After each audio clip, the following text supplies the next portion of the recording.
Okay, hello. Hi. So today I would like to talk about Winnie the Pooh, the complete collection. I have read this entire thing, and I have an issue that I would like to voice. So there's a Barnes & Noble copy of the complete collection of Winnie the Pooh also. Which I have not read. I have this one that's got the single books. The Barnes & Noble edition is like one book that's got, little chapters of this, I would assume. Okay, so I'm reading this book. This is by A.A. Milne, okay? And he is the author of Winnie the Pooh.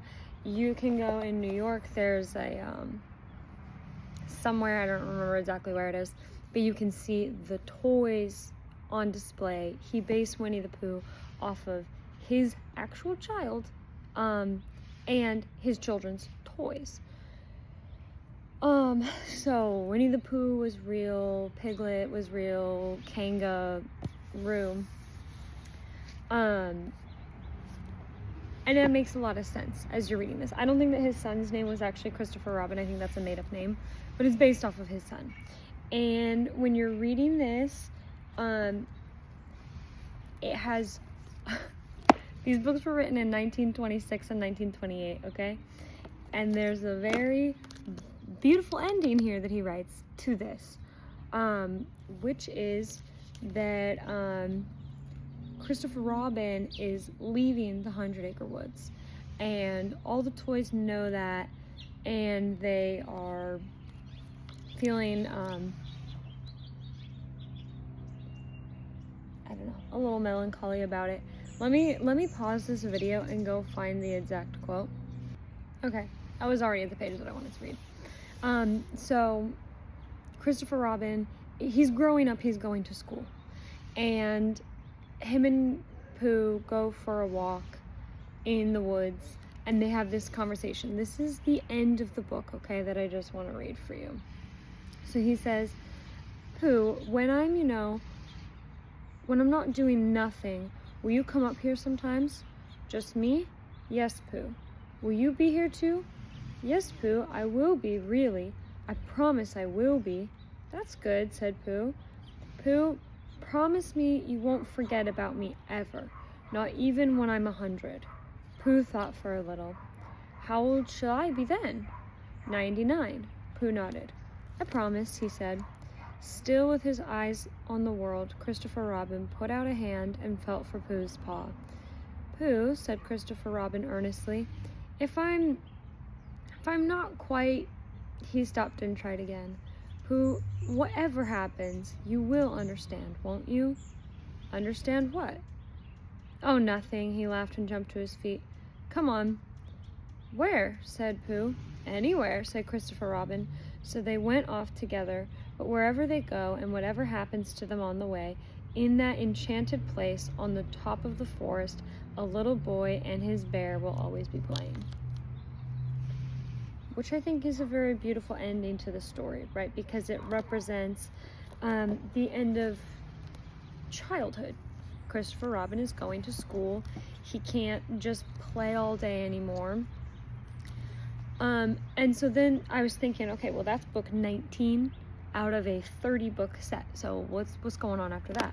The next book that I pull out is called Pooh's Poems. And these are just all the poems like throughout the books previously.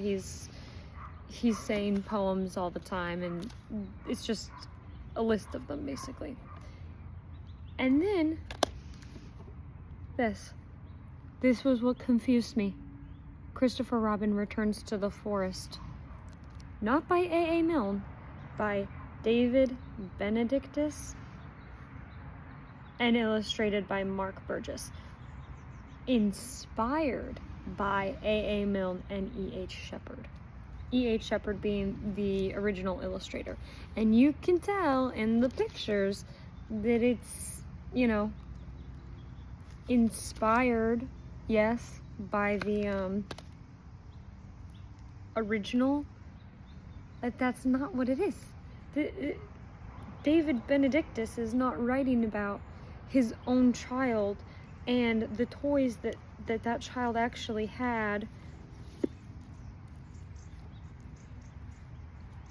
And it goes on. So that's book 21 in the set, and it goes on from 21 all the way to 30. So it comprises a third of what is called the complete collection. I was asking AI about this today. How does this happen? How does it happen? This is what AI told me, that Disney authorized a sequel, but how? I don't understand, because it's A.A. Milne didn't write it. So how can it be a sequel that is considered official? I have this book also, okay? This is Winnie the Pooh's 5-minute stories. Also, by the way, if you're reading to children who I would say are maybe under the age of 5, I'd recommend this one, because this is like each page has just a little bit of words and a picture, and you're moving on from page to page pretty quickly. It will hold children's attention pretty well. This, although I think that the illustrations in this are really beautiful, E.H. Shepard's illustrations, the ones that are copied later, do feel like an imitation, not a replica, you know? And they added a new character, by the way, named Lottie, who's an otter and isn't very pleasant. So anyways,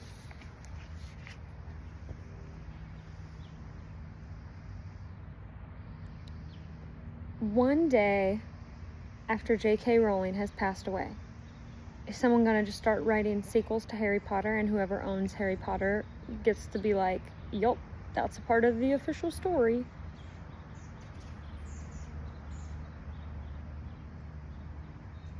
It's just I know that Disney wants as much money as they can get, and you know, I think that they're well deserving of a lot of money, because they do keep us all entertained and stuff like that. But I do think it's a bit offensive, and like I said, I like the 5-minute Winnie the Pooh stories, and those are not putting the idea out there as if they're a part of A.A. Milne's work. They're inspired, everybody knows that. I have other Winnie the Pooh stories that are like Winnie the Pooh carving a jack-o'-lantern, you know?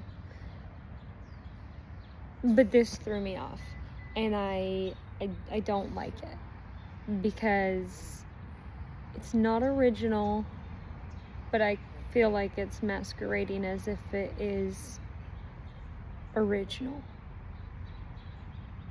And you know, J.R.R. Tolkien has been dead for a long time. Is somebody gonna start writing books not based on the work that he actually did, or even if they were basing it on the Silmarillion, and just say, this is officially a part of the narrative, what happens next with these characters? Even this movie War of the Rohirrim came out a year ago or something, and it was very I think there's even something that it says at the beginning of the movie that's like, this was inspired by stuff in the Silmarillion. It's not trying to act as if it is written by Tolkien himself. And I didn't know that this could happen, that you could just write something after an author has died using their characters and just get Disney to agree that it is officially a part of the real story. Maybe this is just me getting whipped up into a frenzy about nothing, but let me know if you've read these, what you thought. I liked the books, but I do think that they're probably appropriate for people who are age 5 and up, and I wouldn't try reading them to somebody under that age. But yeah, I don't think it should be a part of the complete collection, and I don't think that it should be an authorized sequel when it's not by the author. So I don't know copyright law or all, whatever technicalities. Obviously it's technically legal, I'm assuming, but let me know what your thoughts are about that, because I don't like it. And also, Lottie, nobody wants an otter hanging out in the 100-acre woods. What was that? Okay, that's all I have to say about it. But please do leave a comment and let me know what you think, because I want to know other people's opinions on this. Thank you for listening.